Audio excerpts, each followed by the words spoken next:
Kwa ujumla jamala hatuwezi kufika. Kwa hiyo tunachukua sehemu ndogo, tutumie muda mfupi kwa ajili ya kipengele hichi. Hapa nitaanza na shurutu wujubi zakati 5. Sharti za wajibu wa zaka ni 5. Hizi sharti zinaenea kwenye aina za vitu vinavyotakiwa kutolewa zaka, kama ambavyo vimezungumzwa na vimetajwa kwa mujibu wa wanachuoni wa kifiqh, kwamba mali zinazotakiwa kutolewa zaka ziko aina 4. Kwa hiyo katika zile zote 4 masharti haya yanahusika. Sharti la kwanza al-Islam, ni Uislamu, kwa maana ya kwamba zaka haiswihi kwa mtu ambaye sio Muislamu. Kwa mtu ambaye ni kafiri zaka kwake haiswihi, lakini haina maana ya kwamba hawajibiki kutoa zaka. Anawajibika, lakini mpaka awe amesilimu kwanza ndio anaweza kutoa zaka. Lakini kipengele cha pili, sharti la pili, al-hurriya, uhuru, kwamba mtu anayetakiwa kutoa zaka asiwe ni mtumwa, asiwe ni mtu anayemilikiwa, kwa sababu mtumwa anamilikiwa na mali yake pia inamilikiwa na bosi wake. Kwa hiyo yeye hawajibiki kutoa nini? Kutoa zaka. 3, mulku nisab, ni kumiliki niswabu. Niswabu kwa lugha fupi ni kiwango cha tajiri. Yaani ukimiliki niswabu manake wewe umekuwa tajiri. Kama ni mbuzi utakuwa ni tajiri wa mbuzi, kama ni ng'ombe utakuwa ni tajiri wa ng'ombe, kama ni pesa utakuwa ni tajiri wa pesa, kwa kumiliki niswabu hiyo, ambayo tutaiona sasa kwenye dhahabu na fedha kwamba tajiri ni mtu wa namna gani. Lakini pia kuna tamamul milki, kuna umiliki kamili ambao unatakiwa pia uwe nao. Fala zakata fi nawaini, hakuna zaka katika aina 2 minal amwali, katika mali. Akasema almalu ghairul mamluki, mali ambayo si yenye kumilikiwa, hii haitolewi zaka. Yani mfano zaka haitolewi zaka. Yani tukikusanya zaka kutoka kwa huyu laki, mwingine laki, kafika kiwango cha kutoa zaka, hatutoi zaka, sababu yenyewe imekusanywa kutoka kwenye nini? Zaka inagawiwa watu. Kwa hiyo hakuna zaka ya zaka iliyokusanywa kwa ajili ya. Vile vile amwalu daula, mali za dola, mali za taasisi, hata kama zinazidi kiwango cha zaka, hizo hazitolewi zaka. Kadhalika almalu almamluku milkan naqisan, mali ambayo inamilikiwa lakini umiliki wake una mapungufu. Kama ulikuwa na mbuzi wako akapotea, kwa hiyo huwezi kumhesabia katika kutoa zaka. Ina maana kama ulikuwa na mbuzi 40 akapotea mmoja wakati wa kufikia wakati wa kutoa, ina maana umeshakwama, kwa sababu huyu haunayo. Kwa hiyo chochote ambacho kimepotea, ambacho kimetoweka au kimeibwa, manake unakuwa umemiliki lakini sio umiliki kamili, kuna upungufu katika umiliki huo. Hilo ni sharti la 4 ambalo limezaa vipengele viwili. Sharti la 5 madhiyul hauli. Sharti la 5 ni kuzunguka kwa mwaka, kwamba hii mali unaoimiliki lazima izungukwe na nini? Izungukwe na mwaka, kama ambavyo tunasema sasa hivi ni mwisho wa mwaka, kwa hiyo manake mwaka umezunguka. Ukiwa umemiliki pesa zako mathalan kuanzia mwezi unaokuja wa Muharram, ukamiliki kiwango kile kinachotakiwa zaka, kwa hiyo inatakiwa iende mpaka izunguke, kile kiwango kisipungue. Kikipungua manake umetoka katika kuhesabu, mpaka kikirudi tena unahesabu, unaweka 1, kwamba sasa nimeweza kupata kiwango cha kumiliki utoaji zaka. Kwa hiyo pale ndio utaanza kuhesabu. Inawezekana ukamiliki kwenye Muharram, ukaenda Safar, Rabiul Awwal, Rabiul Thani, ukafilisika. Badala ya kuwa na milioni 4 ukawa na milioni 2 au milioni 1. Kwa hiyo umeshuka kwenye kiwango. Lakini ukaenda mpaka Rajabu ukapanda tena ukafikia kwenye kiwango cha kumiliki milioni 4. Kwa hiyo pale ndio utahesabu kwenye mwezi wa Rajabu umemiliki kiwango cha kutoa zaka. Kwa hiyo mpaka Rajabu tena ndio utahesabu utoe zaka yako. Al-amwalu lati la yushtaratu laha al-haulu, mali ambazo hazina sharti ya kuzungukwa na mwaka. Wa hiya thalathatun, nazo mali hizi ziko aina 3 tu. Akasema al-khariju min al-ardi, ni vile ambao vinatoka kwenye ardhi, mfano al-hububu, nafaka, wa thimar, na matunda. Kwa hiyo zile nafaka ambazo zimezungumzwa kwenye kutolewa zaka na matunda ambayo yamezungumzwa kwenye kutolewa zaka, haya hayasubiri kuzungukwa na mwaka. Kwa hiyo yanatolewa pale baada ya kuvuna, umeshapiga umepata, kama ni mahindi yako, kama ni mchele wako, ni kilo ngapi, unahesabu, unatoa zaka. Aina ya pili ni taju saima. Ni taju saima min bahimatil an'am, yani watoto wa wanyama wanaofugwa, yani ng'ombe, wale watoto wao wakizaa, baada ya kuwa umemiliki idadi ya ng'ombe wanaotakiwa kutolewa zaka. Mwezi wa Muharram unamiliki ng'ombe 30 wakazaana. Kwa hiyo wakati ukifika mwezi wa Muharram una ng'ombe 60 au 70. Kwa hiyo utatoa zaka na wale waliozaliwa. Fahauluhu tabi'un lihauli aslihi, mzunguko wao unafuata mzunguko wa ile asili yake. Mzunguko wa hao wanyama waliozaliwa wanafuata wale wa asili. Ina maana kama mtu alikuwa hajatimiza, mfano mwezi wa 12 umefika, una ng'ombe 29, amepungua ng'ombe 1.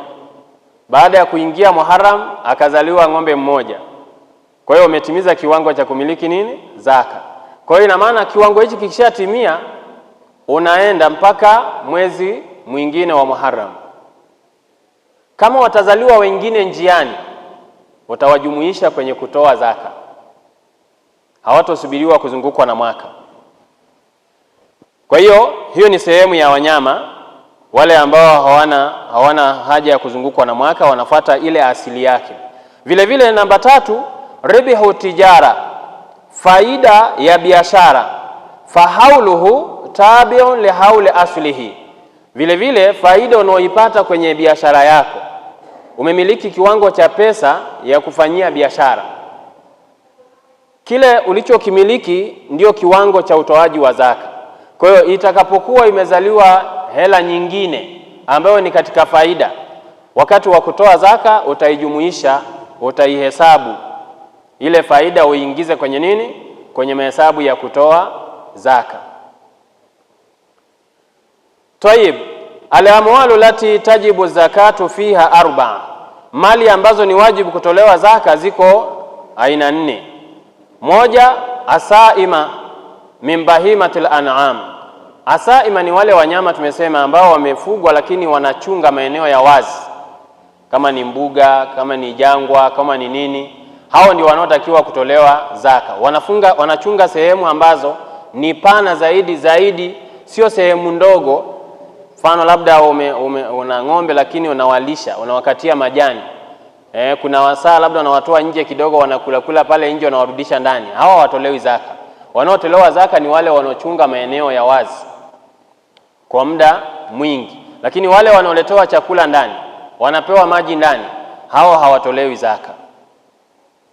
Al-khariju min al-ardi, vinavyotoka katika ardhi tumeshaviona ni al-hububu wa thimari, ni nafaka na matunda.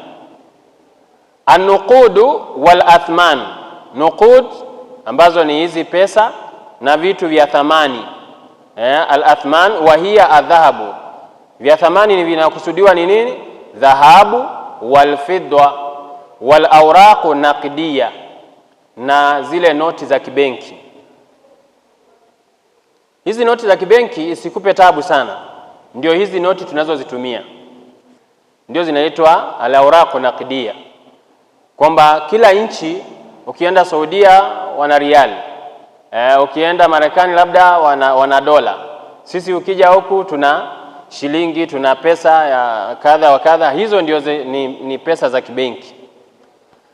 Hivi vinahesabika katika kutoa zaka. 4, urudhu tijara. Urudhu tijara ni zile mali zilizoandaliwa kwa ajili ya biashara. Yaani inawezekana chenyewe kukitolea zaka hakifai kutolewa zaka, lakini kwa sababu iko kwenye mfumo wa biashara kitatolewa zaka. Sasa katika mazungumzo yetu tumechukua mmoja katika hizi mali zinazotolewa zaka, ambayo tumechukua kigawanyo cha 3, alqismu thalithu min alamwali zakawiyya alathman, vitu vyenye thamani au vyenye kuthaminishwa, ambapo nisabu dhahabi wal fidda wal awraq naqdiyya. Wal awraq naqdiyya ambao ni viwango vya dhahabu na fedha, na vile vile na noti za kibenki. Natoa utanabaisho. Tunaposema fedha, Waswahili huku tumezoea kusema fedha, yani ukipewa hii shilingi 10,000 unaita ni fedha. Ukapewa shilingi 500 ile ya silver unasema ni fedha. Zile sio fedha, zile ni pesa. Kwa hiyo tunapokusudia fedha hapa tunakusudia madini ya fedha, kama ambayo dhahabu tunakusudia madini ya dhahabu. Kwa hivyo anasema nisabu dhahabi, nisabu ya dhahabu, ya madini ya dhahabu yenyewe ikifikia dinari 20, mina dhahabil khalis, yani ikifikia kiwango cha dinari 20 ambayo ni dhahabu ile safi iliyosafishwa na iliyosafishwa, wanasema wayusawi bilgram 85 jiraman, wanasema inalinganishwa sawa na gramu 85 mina dhahabil khalis, ni dhahabu ambayo imesafishwa. Wale watu ambao ni wataalamu wa kutengeneza dhahabu wanajua dhahabu inatolewa kwenye udongo, alafu ni kitu kadogo sana, kanachomwa na moto, watu wanaweza kukaa masaa 6 wanasubiri kusafisha dhahabu. Sawa? Kwa hiyo ile dhahabu ambayo imechomwa ikasafishwa ikawa safi, ikifikia kiwango cha gramu 85 ndio ambayo inatakiwa kutolewa zaka. Waqila, na ikasemwa vile vile 92 jiraman, vile vile ikasemwa gramu 92. Kwa hiyo mtu anayemiliki dhahabu gramu 85 anatakiwa atoe zaka. 2, nisabu lifidda, nisabu ya madini ya fedha, ambayo anasema 5 awaqin. 5 awaqin yani awqiya. Awqiya moja ni sawasawa na dirham 40. Kwa hiyo awaqi 5 ni sawasawa na dirham, anasema wahia 100 dirham, nayo ni 200 dirhamu 200 min alfiddati alkhalisati, katika fedha, madini ya fedha yaliyosafishwa yako vizuri. Watusawi biljirami, na inalinganishwa sawa na 595 jiraman, ni sawasawa na gramu 595 min alfiddati alkhaliswa, kutokana na madini ya fedha ambayo yamesafishwa vizuri. Tumaliza kwenye dhahabu na fedha. Kwa hiyo dhahabu ni gramu ngapi? 85. Sawa. Fedha gramu ngapi? 595. Naomba tuende vizuri. 3, nisabu la awraq naqdiyya, kiwango cha kutolewa zaka ya hizi fedha zetu tunazozitumia sasa. Anasema huwa niswabu dhahabi awil fidda, pesa zetu tunazozitumia zinatakiwa ziwe na kiwango cha dhahabu au fedha. Yani ina maana kwamba pesa zako zikiwa zina uwezo wa kununua gramu 85, ina maana hiyo pesa inatosha kutolewa zaka. Pesa zako zikiwa na uwezo wa kununua gramu 595 ya madini ya fedha, ina maana wewe unamiliki kiwango cha kutoa zaka. Kwa hivyo anasema li'annaha halati mahallaha. Kwa nini? Kwa sababu hizi pesa ndio zimekaa nafasi ya nini? Fi thamaniyati, katika thamani ya madini ya dhahabu na fedha. Fa idha balaghati nisaba ahadihima, fedha zako, pesa zako zikifikia moja ya kiwango cha dhahabu au fedha, wajabati fiha zaka, inakuwa ni wajibu mtu kutoa zaka. Walghalibu taqdiru nisabi al-awraq an-naqdiyya, anasema na mara nyingi sasa inakadiriwa kiwango cha pesa al-yawma, hivi leo katika zama hizi tulizonazo, bil fidda, kwa madini ya fedha. Liannaha arkhasu min adh-dhahabi, kwa sababu yenyewe yanakuwa ni rahisi zaidi kuliko dhahabu. Fatabilughu nisabuha qablahu, yani madini ya dhahabu yanafikia kiwango kabla ya kiwango cha dhahabu. Ni dakika chache tu tunamaliza Waislamu. Hapa ndio naenda kumalizia hapa. Na mimi nisema situmii muda mrefu. Lakini pia huwezi kuingia hivi hivi bila kuwa na utangulizi. Kwa hiyo anasema al-qadru liwajibu, kiwango cha wajibu, ikhrajuhu fi zakati al-athmani, ni kutoa katika zaka ya thamani. Al-qadru liwajibu ikhrajuhu fi zakati al-athman al-dhahab wal-fidda wal-awraq naqdiyya huwa. Kwa hiyo madini ya dhahabu, madini ya fedha na hizi pesa tunazozitumia, kiwango ambacho natakiwa kukitoa ni rubu'ul ushri. Rubu'ul ushri. Robo ya ushri ni ngapi?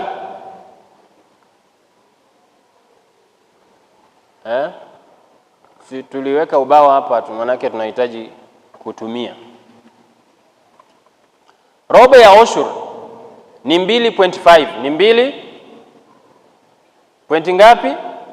0.5. Manake unaigawa 10 kwa 4.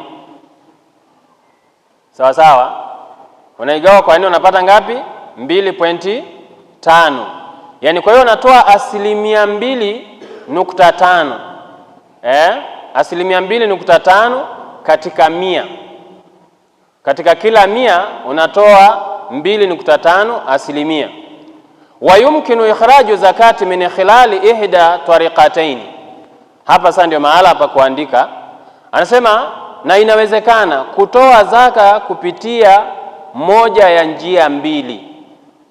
Moja ya njia mbili. Atariqatul ula, njia ya kwanza, miqdaru limali almuradi zakatuhu min algharamati au alwaraq. Kwa hiyo tunachukua ile mali ambayo inakusudiwa kutolewa zaka. Tunachukua ile mali inayokusudiwa kutolewa nini? Kutolewa zaka. Anasema mali ambayo inakusudiwa kutolewa zaka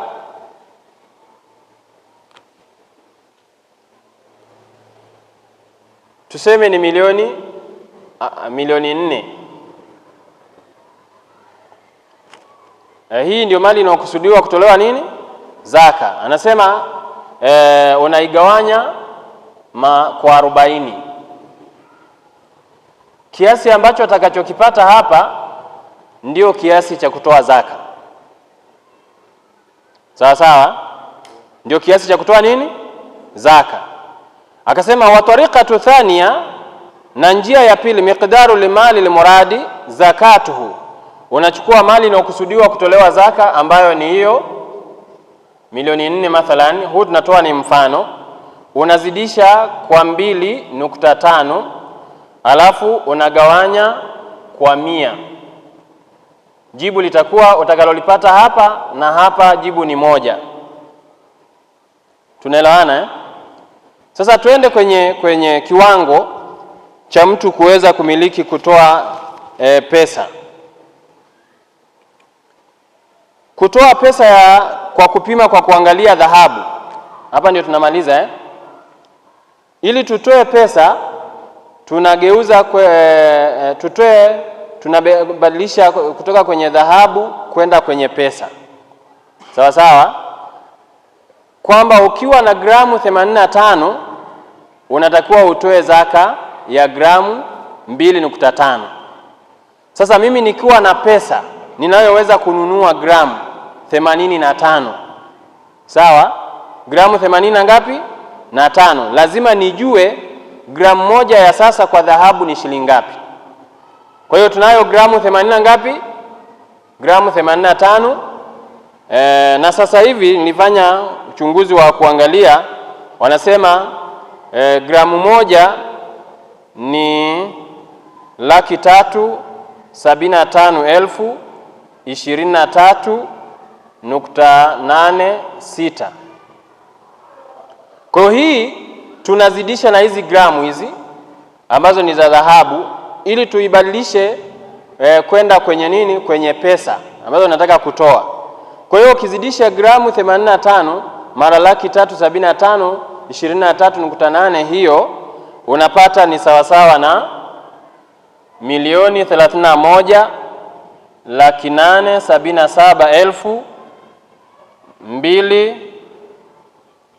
1,877,208.1. Kwa hiyo hii ni jumla. Ina maana mtu ambaye anatakiwa kutoa zaka akilinganisha na dhahabu anatakiwa amiliki milioni 31 ndio atoe zaka. Sawa sawa? Mtu anamiliki milioni ngapi? 31. Sasa tunakuja kwenye madini ya fedha. Gramu yenyewe tuliambiwa ni gramu 590 ngapi? Na 5. Kwa hiyo tunazidisha kwamba gramu moja sasa hivi ya madini ya fedha ni 6,443. 6,440 ngapi? 43. Kwa hiyo ukizidisha hapa ndio unapata idadi ya pesa inayotakiwa kutolewa zaka ambayo inakuja milioni 3,833,585. Kwa wale ambao wana simu wanaweza wakafuatilia. Kwa hiyo tumepata kwamba ni milioni 3,833 ambao ndio anatakuwa atoe zaka. Kwa hiyo ukimiliki milioni 3,833,585, hichi ndio kiwango cha kutoa zaka katika mali yako. Sasa je, ukigawa sasa hii hapa kwa 40 ili upate zaka yako, hapo nagawa kwa 40 kama tulivyosema mfumo huu hapa, na hii hapa pia nagawa kwa 40. Ima utumie njia hii ya pili au utumie hii, jibu litakuwa ni jibu ni moja. Kwa hiyo kwenye hapa tunapata zaka yake anatakiwa atoe 1,96,925 na ngapi? .7. 1,96,925.7. Huyu ni mtu ambaye anamiliki milioni 31, lakini zaka yake anatakiwa atoe 7,96,000. Ana huyu ambaye anamiliki milioni 3, zaka yake akigawanya kwa 40 inakuja 95,839.625. Takriban ni kama 100,000. Takriban ni kama 100,000. Sasa wanawachuoni wanasema Kwa zama zetu hivi sasa dhahabu iko juu sana. Manake tukitaka watu watoe pesa ya zaka kwa kumiliki milioni 31, watoaji zaka wanakuwa ni wachache, na mafukara ni wengi, na maskini ni wengi. Kwa hiyo kiwango cha kupimia ni madini ya fedha, ambayo kiwango chake ni kuanzia milioni 3,833,585. Mtu anayemiliki milioni 3,08,000 anatakiwa atoe zaka. Kwa hiyo tukitumia kiwango hichi, ina maana tutapata watoaji zaka wengi, na pia watakuwa wameondoa dhima ya kutoa zaka, kuliko kukaa unasubiri kiwango cha dhahabu, wakati dhahabu kwa sasa hivi iko juu. Kwa hiyo hichi ndio kiwango ambacho Muislamu anatakuwa akizingatia zaidi, madini ya fedha ambayo ni gramu 595, ambayo kwa sasa ni gramu moja ni 6,443. Kwa hiyo unazidisha, unapata jibu hilo, nagawa kwa 40, unapata zaka ya nini? Ya pesa. Kwa hiyo mpaka hapa tutakuwa tumemaliza darasa letu hili kwa muda mfupi. Kama kuna mtu ana swali sasa tunaweza tukaruhusu, na kwa wale ambao walikuwa wana udhuru wanaweza wakapata ruhusa. Subhanakallahumma wa bihamdika ashhadu la ilaha illa anta astaghfiruka wa atubu ilaik.